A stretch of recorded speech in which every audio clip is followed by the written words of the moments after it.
وذوي الحقوق علينا على نية أن الله ينور قلوبنا وقوالبنا مع الهدى والتقى والعفاف والغنى ويشف مرضانا ومرضى المسلمين وأن يرحم أمواتنا وأموات المسلمين على هذه النية وعلى كل نية صالحة. شيء لله تعالى. الفاتحة. الحمد لله رب العالمين الرحمن الرحيم إياك نعبد وإياك نستعين اهدنا الصراط المستقيم صراط الذين أنعمت عليهم غير المغضوب عليهم ولا الضالين. Assalamualaikum warahmatullahi ta'ala wabarakatuh. Bismillahirrahmanirrahim. Alhamdulillahi rabbil alamin. Wassalatu wassalamu ala ashrafil anbiya'i wal mursalin Sayyidina wa maulana Muhammad wa ala alihi wa sahbihi ajma'in. Subhanaka la ilma lana illa ma 'allamtana innaka antal alimul hakim. Wa la hawla wa la quwwata illa billahil aliyyil azim. Wa inna ta'alluma wa ta'lim wa tadhakkura wa tadhkir wa nafa wal intifa wal ifadata wal istifadah wal hatha 'ala tamassuki bi kitabillah wa sunnati rasulih sallallahu alaihi wa alihi wa sahbihi wasallam. Waddu'a ilal huda wad dalalata 'alal khair ibtigha'a wajhillahi wa qurbihi wa mardatihi subhanahu wa ta'ala. Amma ba'd. Alhamdulillah, bersyukur kepada Allah Subhanahu wa taala. Malam ni kita sambung muka surat yang ke-17 pada baris yang ketiga. Muka surat 17 baris yang ketiga. Pada kata musannif rahimahullahu taala, wa nafa'ana bi'ulumihi wa 'ulumi masyayikhina fid darain amin. Dan keempatnya, yakni daripada 6 syarat bagi tayamum. Syarat yang keempat daripada 6 syarat pada tayamum, uzur memakai air. Uzur memakai air dengan makna kita tak boleh nak guna air. Uzur tak boleh nak guna air. Jadi di sini bila sebut tak boleh nak guna air, dia kena kepada dua keadaan. Sama ada secara hissi, maknanya secara fizikal begini, kita tak boleh sungguh nak guna air pada anggota. So, yang keduanya, air itu boleh kena tubuh badan kita pada ikutnya. Tetapi ada halangan pada syarak menyebabkan kita tak boleh nak guna air. Nak kira anggota tubuh badan boleh kena air, tetapi ada halangan yang menyebabkan kita tak boleh nak guna pada syarak. Jadi tak boleh nak guna air sini ni bagi dua. Maka dia akan teranglah dalam kitab kita ni huraian dia. Bahawa dia nak hurai lagu mana tak boleh nak guna air. Bahawa takut daripada memakainya air, yakni menggunakan air atas hilang nafas atau manfaat anggota. Pertama dia nak mari dari sudut hissi. Dari sudut panca indera, kita tak boleh nak setuh guna air. Sekira-kira kalulah kita guna air juga, kita bimbang menyebabkan hilang nafas. Apa hilang nafas? Hilang nyawa. Oh ni berat sangat ni. Setuh air kena ke kulit tangan, mati gitu. Boleh jadi ada nyakit gitu. Tak gitu? Kena air habis mati gitu. Confirm kita tahu gitu. Lagu mana kita tahu ni doktor ayat misalnya, ataupun kita tengok sains kita sekapur, dia setuh air mati dia. Bimbang juga kita kalau gitu tak boleh nak guna air. So, hilang nyawa. Hilang nafas maknanya hilang nyawa. Atau manfaat anggota. Anggota tubuh badan kita ni kita duk guna sama-sama. Maknanya dia ada manfaat dia. Tangan kita nak guna akak barang. Tak gitu? Kaki kita nak berjalan. Jadi kalulah kita guna air pada anggota wuduk, menyebabkan anggota wuduk kita tadi tu sepatut boleh guna. Lah sekali dengan sebab setuh air tak boleh nak guna. Contohnya kita accident. Bila kita accident luka parah, doktor bagi nasihat, pocik yang kita setuh lah air ni 2-3-4 hari ni kena biar kering. Kalau kata pocik setuh juga guna air pergi mandi kok, menyebabkan penyakit pocik ni berorak. Tak basah-basah jadi lupa. Kalau siapa tahap gitu tak boleh nak guna air. Maka kalulah siapa tahap gini, kita kena tukar kepada cara yang kedua, iaitu guna tayamum bila mana kita nak beribadat. Jadi dalam bab tayamum, pertama dalam dhabit ataupun sakata kriteria kita nak guna ni yang membolehkan kita bertayamum, pertamanya sakit yang boleh menyebabkan hilang nyawa. Yang kedua, sakit yang menyebabkan hilang manfaat. Yang ketiga, sakit yang menyebabkan bertambah sakit. Kalau kita guna air, penyakit tadi tu kalau kira 30% dah nak siap. Satu air lah sekali jadi 70%. Kau apa orang? Hak ni menyebabkan boleh juga kita bertayamum. Yang keempat, sakit yang mana kalau kita guna air menyebabkan lambat jadi nak sembuh. Sepatut kalau nak kira-kira perkiraannya esok tu sembuh dah. Tapi dengan sebab kita pergi setuh juga air hari ni, seminggu baru sembuh. Hak ni juga boleh kita bertayamum. Dia ada lagi yang menyebabkan boleh kita bertayamum, disebut dalam kitab-kitab, iaitu apabila kalau kita guna air menyebabkan hasil parut pada anggota tubuh badan kita. Kalau dah kata kulit ni putih, tiba-tiba jadi hitam. Kalau kata hitam jadi putih. Kalau berubah warna kulit dengan sebab kita sentuh air tadi, mengharuskan tayamum. Jadi 5 kriteria ni bila berlaku pada seseorang, mengharuskan bagi diri dia untuk dia tukar daripada berwuduk kepada tayamum, daripada mandi wajib kepada tayamum. Hak ni orang panggil uzur secara hissi. Secara zahir luar. Berlaku je gini boleh. Lagu mana kita nak tahu 5 perkara tadi tu? Berdasarkan pengalaman ataupun pengkhabaran orang yang adil, contohnya doktor ataupun orang yang pandai pakar dalam perubatan. Bila kita tahu je begitu, maka boleh kita bertayamum. Baik, habis bahisi dan masuk pada uzur itu. Hak ni dia nak cerita uzur syar'i, uzur pada syarak.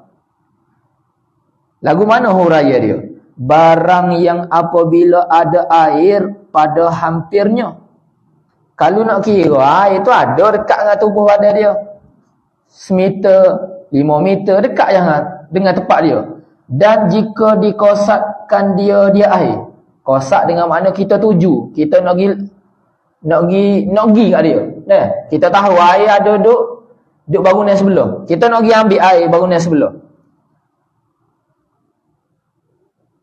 Takut ia atas dirinya. Dia mari berasa takut. Tak boleh pergi nak ambil air. Kalau nak kira air ada je seberai, tapi tak berani nak pergi ambil air. Sebab apa? Takut tu daripada binatang yang buah. Ada rimau. Misalnya. Rimau duduk keliling kat luar. Tak berani nak pergi ambil air. Kalau pergi juga nyenggar gitu. Mati kita tak basah-basah. Jadi pada masalah ni, kalau nak kira air ada, boleh dia nak berwuduk. Tetapi ada halangan daripada dia nak pergi ambil air tadi. Maka dibenarkan pada syarak untuk bertayamum. Yang kedua dia mari misal lain, atau seteru. Seteru dengan mana musuh dia. Musuh dia duk tunggu dah duk luar. Boleh jadi dengan sebab dia ni butek dengan orang. Jadi dia ni duk nusuk dalam rumah lah sepanjang minggu ni. Tengok-tengok dalam rumah dia tak ada air. Rumah sebelah ada air. Nak pergi ambil air rumah sebelah tak berani. Sebab apa? Takut-takut tubik yang rumah, mari musuh higat dia. Polis mari higat dia misalnya. Tok Ngulu mari higat dia. Ataupun tukar buat dia butai tadi mari higat dia. Maka ketika itu, dibolehkan untuk dia bertayamum. Tak perlu dia keluar rumah. Atau takut atas hartanya harta seorang daripada pencuri atau penyamun. Kalulah dia tubik daripada tempat dia, nak pergi cari air tadi, menyebabkan harta dia tadi tu boleh kena curi ke orang lain. Maka ketika itu dia tak perlu keluar, duduk di tempat tu, dia bertayamum sahaja. Hak ni gambar tak nampak mana sini. Ni boleh jadi kalau orang tu bermusafir, duduk tengah padai pasir misalnya. Kalau dia tinggal kemah dia ni, pergi cari air, gila habis bagai-bagai dia, kena curi ke orang ataupun kena rosak ke beruang. Jadi dia pun tak gilah cari air, dia jaga tempat dia kerana takut kepada pencuri ataupun penyamung. Kalau orang zaman-zaman dulu adalah ni penyamung. Atau bercerai daripada kawannya. Hak ni juga berlaku pada orang zaman dulu. Dia bergerak dalam gerombolan. Satu kumpulan gerak dalam musafir. Salahlah dia pergi cari air. Lah sekali kena tinggal ke orang lain. Ataupun contoh mudah dalam melon ni kak, maknanya seorang tinggal bah lah kan. Dia pergi cari air, tengok bahagia tinggal dia. Maka ketika itu dia boleh bertayamum. Maka hendaklah ia seorang tayamum pada segala yang tersebut ini, pada segala masalah ini, semuanya ini dikira sebagai uzur syar'i. Air itu ada, dia tak boleh nak guna kerana ada halangan. Samalah juga permasalahan ini apabila ada air. Tetapi harga air tadi mahal lebih daripada harga standard. Rumah kita tak ada air. Saing kita ada air. Tiba-tiba bila kita minta dengan dia nak guna air, nak ambil air semaya, dia kata boleh kau jual demo. Standard air dalam botol sia setengah dah. Dia kata kau tak sel jual demo sia setengah. Kau nak jual 5 ya. Hai, mahal dia mau ambil peluang kau nak jual 5 ya ketika tu. Maka ketika itu dibolehkan untuk dia bertayamum. Walaupun air ada depan mata dia, tapi dengan sebab kena bayar lebih daripada qadar biasa, maka boleh dia bertayamum. Jadi ketika tu dia kata tak apa, kau bertayamum. Dia malah jual sangat. Gosia setengah, kau bertayamum je. Boleh ketika itu. Kerana apa? Kerana uzur pada syarat. Orang jual mahal pada skala. Tak perlu kita bersusah payah pergi cari petih bayar mahal ketika tu, tak perlu. Sebab pada ketika itu harga dia tu telah melambung, maka boleh untuk kita bertayamum. Syarat tidak menyusahkan kita untuk bayar lebih pada ketika itu. Boleh jadi berlaku ni bila tak ada air sungguh. Kita ni duduk Kelantan sedap lah air banyak. Walaupun duduk geng-geng juga tak ada air. Tapi pada tempat-tempat yang tidak ada air sungguh, dia rasa nilai air tadi. Situ dah habis. Dan kelimanya, berhajat ia akan air, kemudian daripada tuntuti akan dia akan air. Syarat yang kelima kita nak bertayamum, dia kata kita ni berhajat, kita ada keperluan untuk menggunakan air. Itu pun selepas daripada tuntuti akan dia akan air. Selepas kita pergi cari air, kita rasa air ni kita nak guna. Tak boleh kita nak guna untuk ambil air semaya. Kita ada hajat. Contoh lagu mana dia kata ada hajat? Yang memerlukan kita guna air tadi, tak boleh kita nak buat tayamum. Tak boleh kita nak ambil wuduk ataupun mandi wajib. Kerana dahaga binatang yang dihormati. Seperti kerana minum dirinya atau binatangnya. Dia mari misal. Lagu mana kita memerlukan air? Walhal sepatutnya air tadi tu boleh kita gunakan untuk berwuduk ataupun kita mandi wajib. Dia kata, misal dia, ada seseorang yang dihormati. Binatang yang dihormati. Binatang ni diterjemah daripada bahasa Arab, haiwan. Sesuatu yang dihormati pada syarak, dia ni dahaga. Dia nak minum air. Kalau kita tahu ya air itu kepada dia, menyebabkan dia mati, maka ketika itu, dosa kita. Maka ketika tu dia kata boleh. Kita serahkan air tadi kepada dia untuk dia minum. Bukan untuk diri kita. Untuk kita ambil air semaya. Contoh kerana nak minum diri kita. Misalnya kita ni sesak dalam hutan, dalam padang pasir. Masuk waktu semaya. Kita nak semaya. Kalaulah kita guna air yang ada dekat tubuh badan kita ni, menyebabkan kita akan jadi daga lepas ni. Lo ni duk daga dah ni. Daga lang-lang dah daga. Nak minum air ke, nak ambil air semaya. Kalau kata kita tak minum air, kita ambil air semaya, nescaya dalam setengah jam nanti ni selok kita. Dah memang tak ada air dah ni. Maka ketika itu dibolehkan untuk kita bertayamum. Jangan guna air tadi untuk ambil air semaya. Bahkan kita guna air tadi tu untuk kita minum. Pertamanya binatang yang dihormati diri kita sendiri, manusia. Yang kedua binatang kita, maknanya haiwan kita. Jadi binatang-binatang yang dihormati pada syarak ni, dia ada beberapa perkara. Maksud bagi binatang sini maknanya sesuatu yang hidup. Binatang di sini dengan makna sesuatu yang hidup. Jadi segala binatang yang hidup ini dia ada nilai pada syarak. Melainkan nekara yang tidak dihormati. Kita ingat dah dulu kita mengaji dalam Safinatun Najah, disebut ada nekara yang tidak dihormati pada syarak. Hamba sebut secara ringkas ini. Yang pertama, golongan yang meninggalkan semaya. Hak ni tidak dihormati pada syarak walaupun dia ni bernyawa. Misalnya, kita ada air. Kita nak ambil air semaya.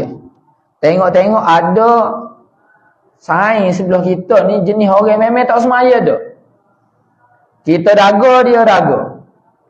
Kalulah kata kita dia minum, dia hidup. Tapi tak boleh nak ambil semaya lah kitanya. Maka ketika itu, kita jangan ke dia. Boleh kita guna untuk ambil semaya. Sebab apa? Pada situasi tersebut, dia tidak dihormati pada syarak. Boleh kita biarkan dia mati ketika itu. Syarak kata boleh. Tak dosa.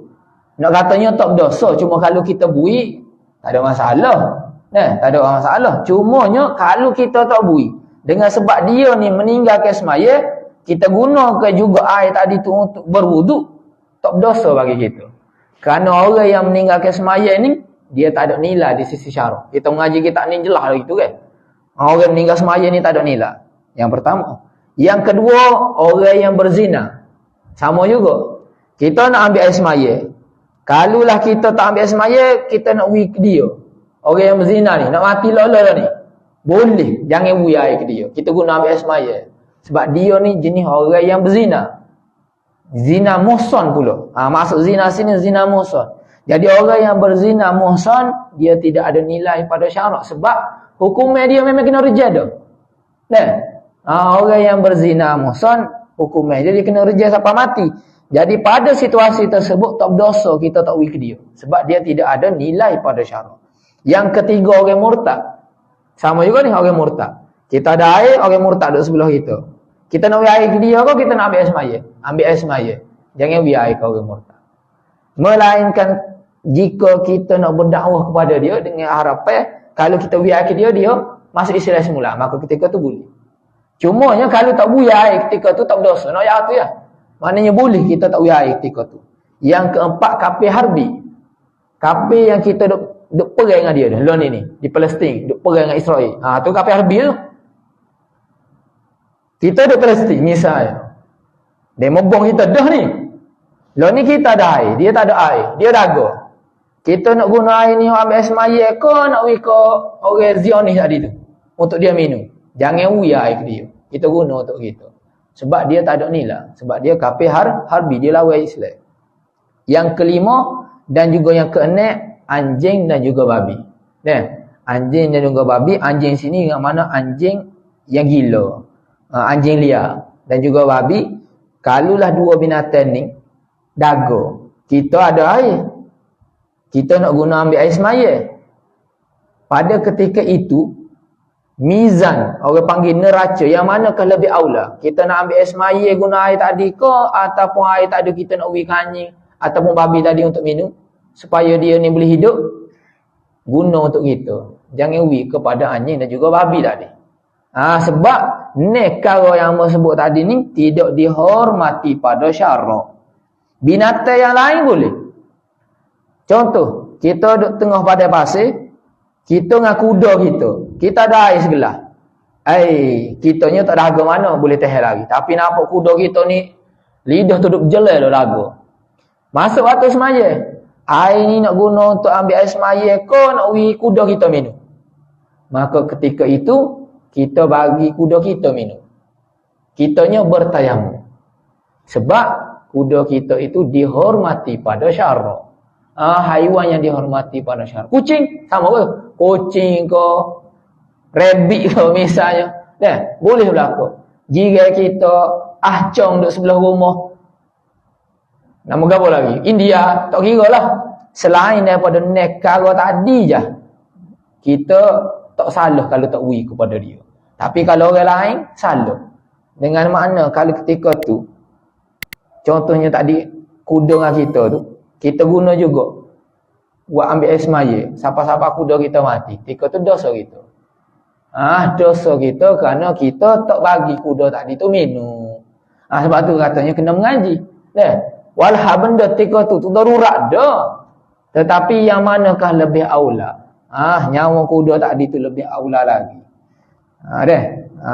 Bahkan disebut dalam hadis, boleh masuk syurga tu kadang-kadang kita tolong binatang yang kelaparan, dahaga ketika tu. Habis itu. Jadi di sini dia kata kita berhajat nak guna air. Kita cari dah air, tapi kita nak guna. Contoh dia kata kerana dahaga binatang yang dihormati, yakni binatang yang dihormati pada syarak. Seperti kerana minum dirinya, diri kita sendiri nak minum. Atau binatang seseorang. Dan jika hajatnya yang tersebut itu pada masa yang lagi akan datang sekalipun, maka wajib ia tayamum serta air. Yakni serta ada air. Walaupun ada air, wajib dia bertayamum. Tak boleh guna air. Sebab binatang tadi, kita hormati pada syarak, walaupun dahaga tadi itu untuk pada masa akhir datang. Kita simpan air tadi itu untuk sejak lepas ni. Lah ni kita tak dahaga, tapi kalaulah kita guna juga air ketika ni, menyebabkan kita dahaga lepas ni. Maka ketika itu juga dia kata wajib kita bertayamum, walaupun ada air dalam simpanan di tempat kita. Kerana kita memerlukan air tadi. Situ, habis. Dan keenamnya, syarat yang terakhir nak guna tayamum, tanah yang suci lagi tiada mustakmal yang ada baginya bagi tanah debu. Sini dia buat mari syarat-syarat debu yang kita nak guna untuk tayamum. Pertama, tanah yang suci. Selain daripada tanah tak boleh. Mesti tanah. Tanah tu pula suci, dengan makna tidak campur dengan najis. Ni yang dia ambil tanah kena dengan tai kucing dah tak jadi. Ataupun tanah yang telah kena kecing kucing tak jadi. Tanah tadi tu suci dengan makna tidak campur dengan najis. Ataupun yang suci sini dengan makna, misalnya lagi kita boleh buat mari, jangan tanah kubur. Sebab tanah kubur ni dia campur dah. Tanah kita gali-gali naik, campur dah dengan tubuh dengan darah mayat yang telah hancur. Tak boleh. Kita ambil tanah yang suci. Lepas tu pula tidak mustakmal, maknanya tanah yang tidak digunakan lagi untuk bertayamum. Kalaulah debu tanah yang telah digunakan untuk tayamum jatuh, kita ambil balik, guna tak boleh. Hak tu yang kedua. Dan syarat yang ketiga, tanah tadi pula dalam keadaan dia debu. Bukan tanah kau sebutir gitu, tidak. Gonyah muka tidak, debu. Debu tanah dengan makna tanah yang hancur. Tanah yang hancur. Allahu akbar. Dia ada mana dia ada cerita ni.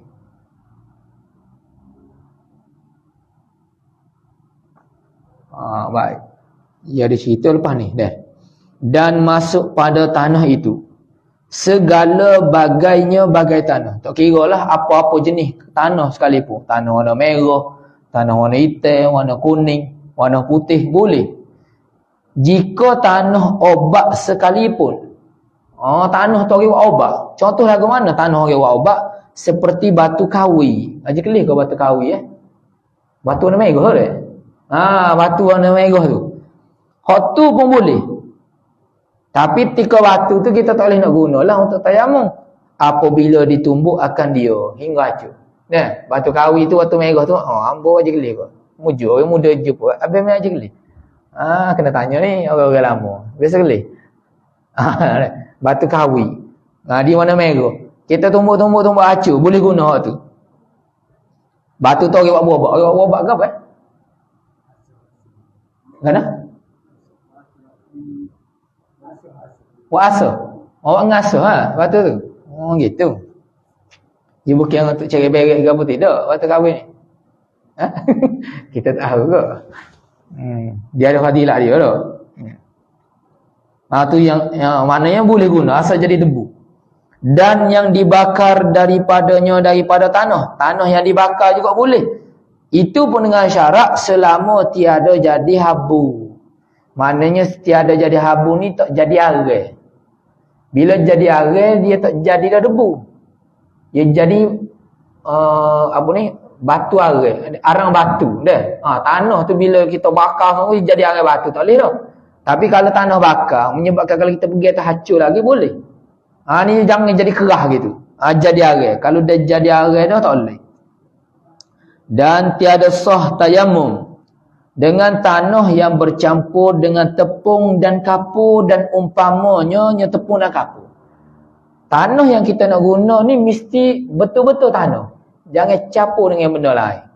Contohnya dia campur dengan tepung, tak boleh lah. Dia campur dengan tepung. Ataupun campur dengan kapur. Ataupun seumpama dengan dia. Contohnya dia campur dengan sabung. Ataupun ikutlah semen. Itu tak boleh. Semennya mari daripada tanah. Kau semen ni daripada gawa. Batu dia. Dia batu. Tak boleh. Dia kena tanah. Dalam mazhab kita, dia nak turaban ni maknanya tanah. Dia tak usah benda lain. Dia tak usah yang lain. Dan jika sedikit bercampur sekalipun, tak boleh. Walaupun campur dengan sikit, tak jadi juga. Dan pasir yang halus dan debu tembikar. Kalau campur juga dengan pasir ataupun campur dengan tebu tembikar juga tak boleh guna. Tetapi menurut Imam An-Nawawi rahimahullahu ta'ala, sah kita tayamum dengan debu pasir yang halus. Dia bukan pasir tapi debu. Ibaratnya pasir tu kalau kita akak ia debu. Menurut Imam Nawawi boleh juga kita guna. Bahkan dalam fatwa dia kata, kalaulah kata pasir tu kita kisar sehingga kita boleh jadi debu, dia kata boleh juga kita guna untuk tayamum. Boleh. Pasir. Sebab dia ni dikira juga sebagai tanah juga. Dikira sebagai tanah juga. Gitu. Buat lain tak boleh. Debu kayu tak boleh. Debu batu tak boleh. Dalam kitab sebut debu batu tak boleh. Ataupun debu yang dekat-dekat dengan dinding tak boleh. Cuma kita boleh taklid pada mazhab yang lain. Misalnya bila kita duduk di atas kapal terbang, air tak ada misalnya. Dan air tak ada.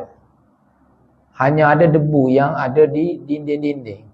Kita boleh taklid mazhab Hanafi yang katakan asal mana-mana debu sekalipun. Boleh. Tetapi menurut mazhab Syafi'i tak boleh. Perbahasan mazhab Syafi'i dia kata mesti turaban. Turab ni maknanya ada bawah. Dia bukan ada atas. Menurut mazhab Hanafi boleh. Dalam bab ni mazhab Syafi'i dia syadid sikit. Dalam bab taharah.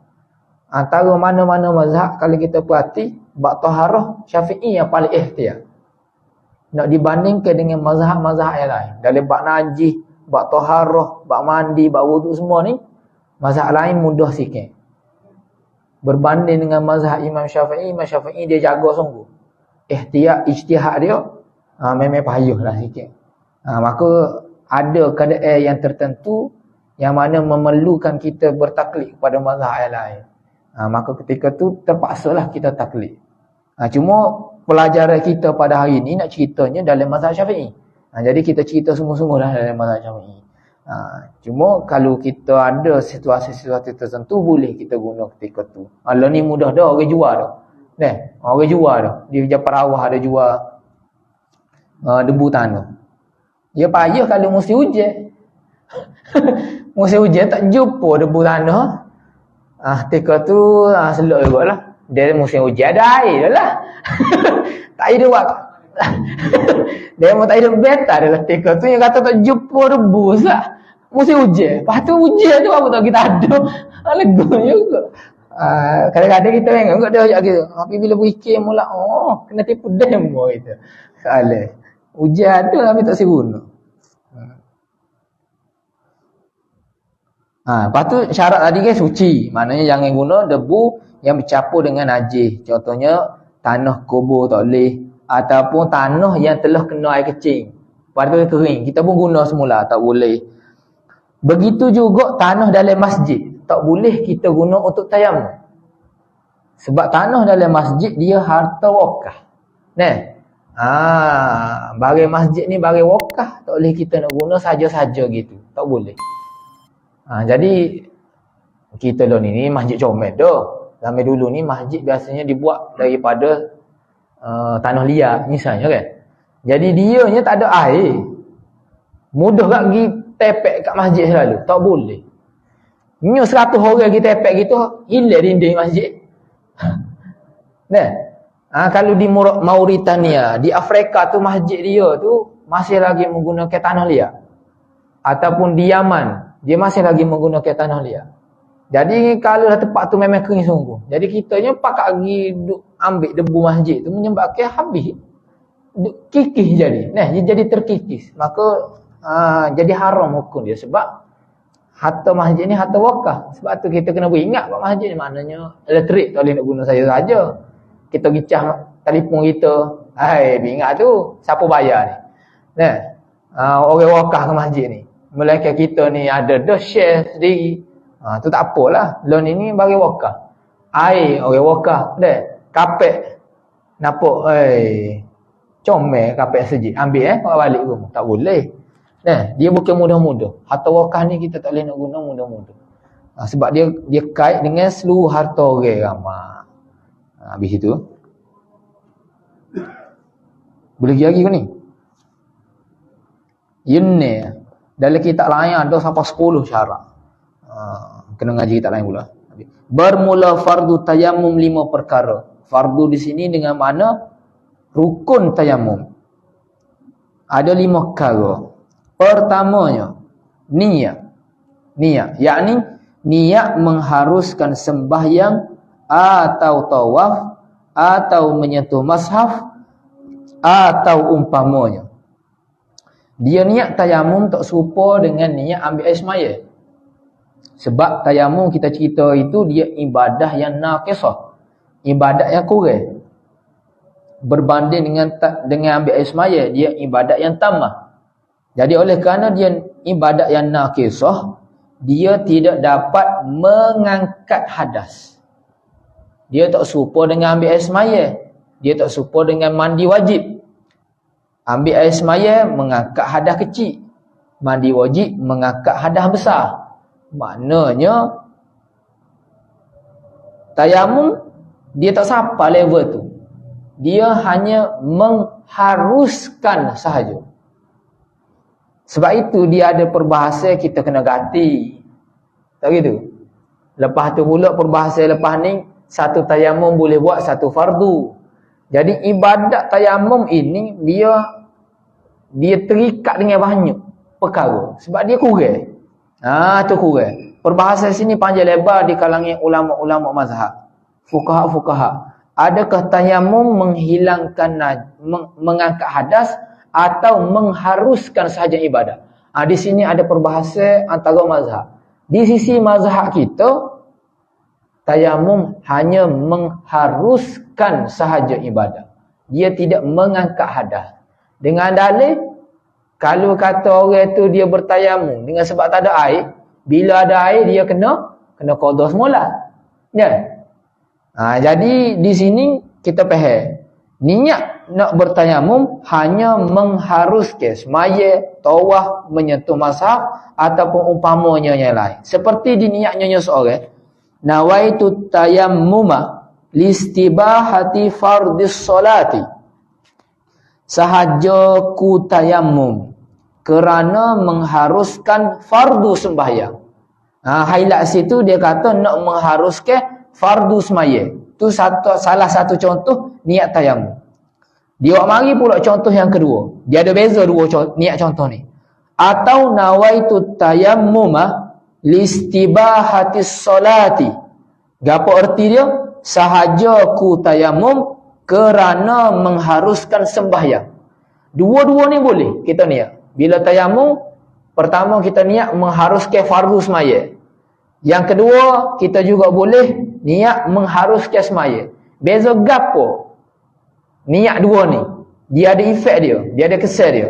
Dia kata sini, maka pada niat yang pertama, Niat kita kata mengharuskan fardu semaya, disembahyangkan dengan dia, dengan tayamum, dengan niat tadi, fardu dan beberapa sunat. Boleh kita nak semaya fardu dan juga beberapa semaya sunat. Dan pada yang keduanya, pada niat yang kedua, iaitu niat mengharuskan semaya saja, dia kata sembahyang dengan dia, dengan tayamum tadi, akan sunat jua, tiada fardu. Sebab tayamum ni ibadat yang kurang, dia tengok atas niat kita. Kalau kita niat fardu semaya, terkandung sunat sekali. Tapi kalau kita kata niat mengharuskan semaya saja, tak sebut fardu, boleh semaya sunat saja, tak boleh semaya fardu. Dia tengok atas niat. Jadi bertayamum ni kena belajar sungguh. Salah niat, maka ada beberapa perkara yang kita tak boleh nak guna. Sebab tu mudahnya kita niat sengaja ke tayamum kerana nak mengharuskan fardu semaya. Jadi kalau kita niat gitu, boleh kita semaya fardu dan juga semaya sunat. Tapi kalau kita niat mengharuskan semaya saja, tanpa kita tentukan fardu, maka ketika tu tak boleh buat fardu. Sebab kita tak sebut fardu. Hanya boleh buat semaya sunat saja. Ataupun kita buat perkara-perkara lain. Gitu. Dan dikiaskan niat menyentuh mashaf dan tawaf dengan mengharuskan keduanya, mashaf dan tawaf. Samalah juga kalaulah dia ni nak setuh Quran. Dia pun niat tayamum kerana nak mengharuskan dia setuh Quran. Maka ketika tu bolehlah dia setuh Quran. Quran saja. Sebab dia nyatakan dengan jelas Quran. Ataupun dia nak tawaf. Dia kata, sengaja aku tayamum kerana nak mengharuskan tawaf. Maka ketika tu dia boleh buat tawaf saja. Tetapi kalau niat yang pertama tadi, boleh kita fardu semaya, semaya sunat, kita baca Quran boleh. Sebab bila kata boleh fardu semaya, maknanya tawaf pun boleh. Setuh Quran pun boleh. Tapi bila kita kata setuh Quran saja, tak nanti nak semaya. Gitu. Jadi payuh bab niat ni. Jadilah lah kali kata tak payah niat. Tak boleh gitu juga, kena mengaji. Dah kena mengaji ni. Tak kena kau. Habis. Hamba dah tinggal kau. Tinggal sebab kata error. Maka khutbah Jumaat seperti hukum fardu. Tinggal sebab kata error di atas. Khutbah Jumaat ni serupa dengan hukum fardu juga. Dengan makna khutbah tu ibarat boleh tayamum saja. Tayamum untuk khutbah, bila nak semaya Jumaat kena tayamum pula. Khutbah Jumaat tu diibarat fardu. Jadi kalaulah tu imam tu dia bertayamum, mula-mula dia nak naik khutbah, dia kena bertayamum dulu. Lepas turun dia kena tayamum pula nak semaya. Sebab khutbah Jumaat seperti hukum fardu. Bersalahan sembahyang jenazah seperti hukum semaya sunat. Kalau semaya jenazah, hukum dia supaya semaya sunat dengan makna sekali kita tayamum, boleh kita nak semaya jenazah berapa sekali pun boleh. Mula-mula di masjid ni semaya jenazah. Lepas tu pergi semaya belasah orang lain pula, rumah orang lain pula, guna tayamum saja. Sekali tak dia boleh. Tapi kalau kita nak semaya fardu, tak boleh dah. Dia sekali semaya fardu, nak semaya fardu yang kedua pula. Contohnya dia nak qada. Nak qada semaya, kena tayamum pula. Sebab nilai dia lain. Habis. Sikit lagi. Keduanya daripada rukun tayamum, memindahkan tanah kepada anggota. Maknanya tanah tadi tu berpindah kepada anggota tayamum. Anggota tayamum ada dua ya. Muka dan juga tangan. Tangan pula sampai siku dah. Kita pindah ke tanah kepada anggota, iaitu muka dan juga dua tangan. Dan jika ditahankan tangannya akan debu yang dibawa oleh angin dan disapukan mukanya, memadai ia tayamum. Maksud sini asal tanah tadi tu berpindah kepada anggota tubuh badan dia. Maka dia marilah masalah. Sekiranya dia ni letak tangan dia ni atas udara gini, debu mari, debu tanah mari, kenalah tubuh badan tangan dia. Memadai ke tidak? Memadai. Tidak nanti dia kena tepuk, kena lesek. Asal tanah tadi tu sapa je kepada anggota tayamum dia. Begitu juga dia kata dia buat gini, debu mari. Ibarat agak kalau di Mesir lah, biasanya di tanah Arab dia banyak debu ribut debu. Jadi dia letak tangan dia. Dia pun letak muka. Ataupun dia letak muka gitu ya. Tu dah. Dia kosak lalu dah. Dia nak bertayamum, debu mari. Debu pindah dah kena muka dia. Maka ketika tu dia kata memadai sah dah tayamum dia. Cuma dia kata dan wajib disertakan niat tayamum yang tersebut pada permulaan memindah ke tanah. Ketika tanah kena kepada anggota dia tu, dia kena niat lah. Bukan kata tu dia tak niat. Dan dikekalkan niatnya hingga menyapu satu suku daripada mukanya. Ketika mana dia nyapu tu, dia kena sentiasa niat. Maka jika berhadas ia, tiba-tiba ketuk misalnya, kemudian daripada memindah tanah, harus menyapu dengan dia tanah yang dia pindah tadi, dengan dibaharukan niat yang lain pula dahulu daripada menyapu muka. Misalnya gini, dia ada debu tanah tangan, dia sapu dah separuh muka dah. Tengok ketung, sah ke tidak? Batal lah. Dia boleh guna lagi separuh lagi ni untuk sapu niat semula tayamum. Bukan dengan erti dia kena tepuk semula baru sapu semula. Kenapa dia? Dia ketepuk dua. Duk sini ketung. Hak ni tak guna lagi. Niat semula, sapu pula so lagi. Dia tak nak, dia boleh. Boleh juga. Sebab tu dia kata dan jika berhadas ia seorang, kemudian daripada memindahkan tanah, dia akak ketung. Ni masalah gini, dia akak ketung. Harus dia sapu dengan dibaharukan niat pula. Ni sebelum tu lagi. Dia akad dah ni. Dia niat dah tayamum Tengok ketuk. Tak ada nak sapu muka lagi. Dia ketuk dah. Kena sapu yang kali kedua ke lagu mana? Kena tepuk pula ke? Dah. Dia kata pada niat ketika tu untuk sapu muka dia. Boleh dah. Tak perlu dia kata dia kena tepuk. Kita lah ni dia ada salah faham ikut dia kata kena tepuk. Kena tepuk tidak. Dia kata pada memindahkan sahaja. Habis. Dan yang ketiganya dan yang keempatnya, menyapu mukanya dan dua tangannya serta dua sikunya dengan 2 kali pukul. Dengan 2 kali tepuk. Iaitu sekali menyapukan muka. Tepukan yang pertama untuk muka. Dan sekali menyapukan 2 tangan. 2 tangan. Tepukan yang pertama untuk muka. Tepukan yang kedua untuk tangan dia.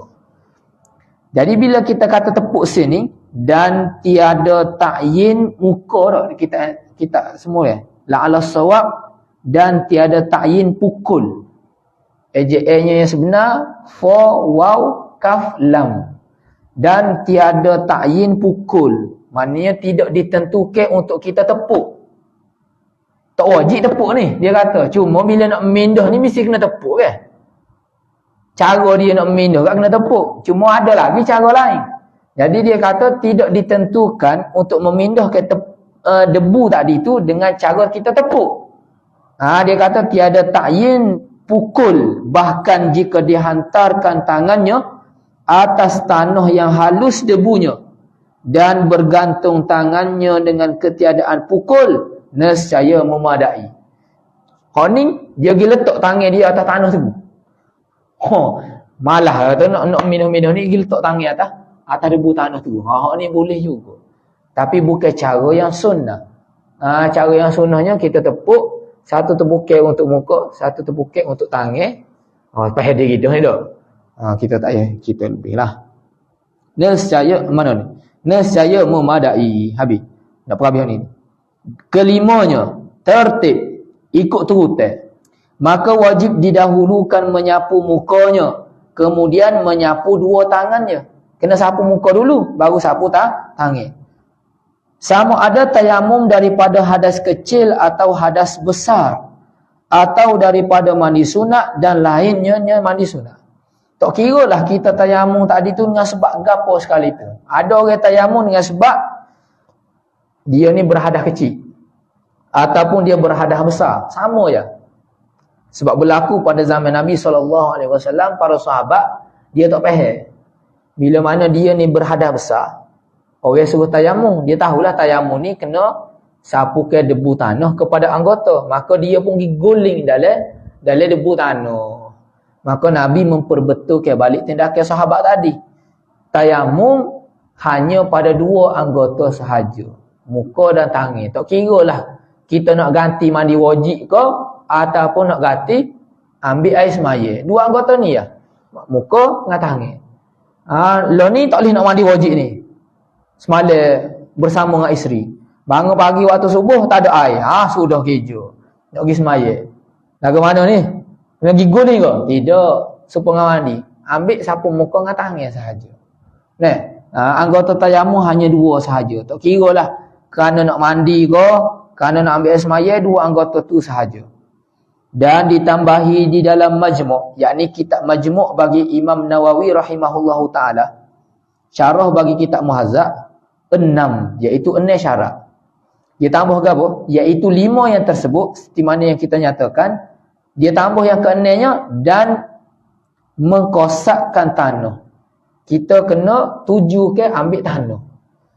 Kena niat nak ambil tanah tadi. Bukan kata sekadar tak ada niat semata-mata, tak boleh. Kita kena tujukan tanah.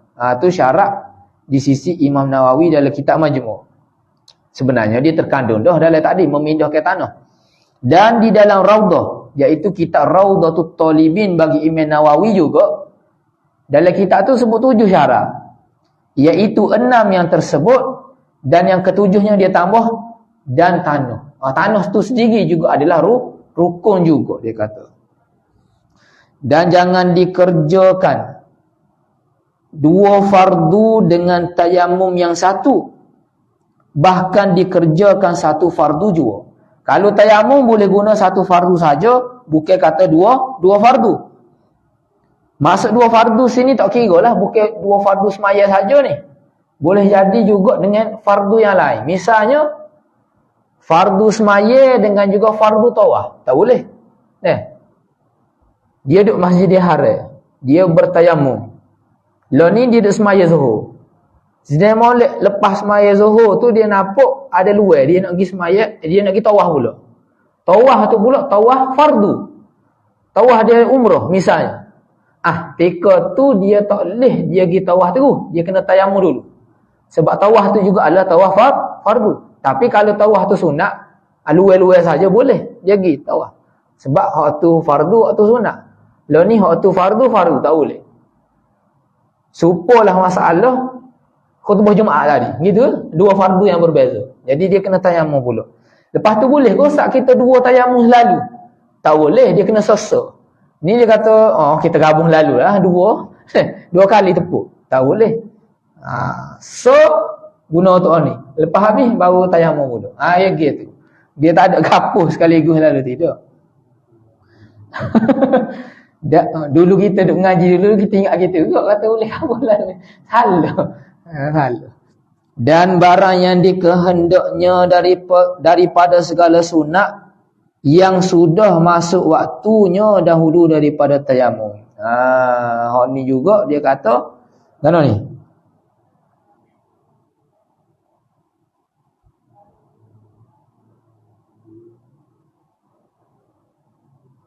Gini. Sebab dia ada sunat dia berwaktu, tak gitu? Ada sunat yang berwaktu, ada sunat yang tidak berwaktu. Contoh dia kata sini, dan barang yang dikehendaknya daripada segala sunat yang sudah masuk waktunya dahulu daripada tayamum. Jadi kalaulah seseorang itu dia bertayamum, dia nak buat perkara sunat. Lah ni bolehlah buat fardu dan beberapa sunat, tak gitu? Perkara sunat yang dia boleh buat tu pun dia syarat masuk dah waktu dia sebelum daripada dia tayamum. Tapi kalaulah perkara sunat tadi tu tak masuk waktu lagi, dia kena tayamum balik. Misal lagu mana? Waktu duha. Waktu duha ada waktu dia, tak gitu? Learning dia bertayamum untuk subuh. Bolehlah dia semaya, dia gunakan tayamum dia tadi tu untuk semaya sunat subuh, semaya subuh. Tak gitu dah. Duk lama masuk waktu duha. Boleh ke dia pergi semaya duha lah ni? Tak boleh. Dia kena tayamum pula. Sebab hak ni tak masuk waktu lagi ketika dia tayamum tadi. Okay. Hak ni yang ambo bagi jumpa sini. Dan barang yang dikehendaknya daripada segala sunat yang sudah masuk waktunya dahulu daripada tayamum. Tapi kalau tak masuk lagi, dia kena tayamum pula. Tetapi jika adalah sembahyang yang keduanya itu mu'adah, dihimpunkan akan dia serta yang asalnya dengan tayamum yang satu. Sebab apa? Gini, ni masalah lain. Mu'adah ialah semaya kita ulang. Contoh kita semaya dah waktu zuhur. Tiba-tiba lepas siap kita semaya waktu zuhur, kita nak ulang semula semaya zuhur tadi. Nak ulang tu bukan dengan sebab tak sah semaya zuhur tadi, tidak. Sah dah. Tapi kita nak ambil pahala lebih, kita nak ulang semula semaya zuhur tadi. Orang panggil semaya mu'adah. Ulangi semaya yang kedua, kali kedua.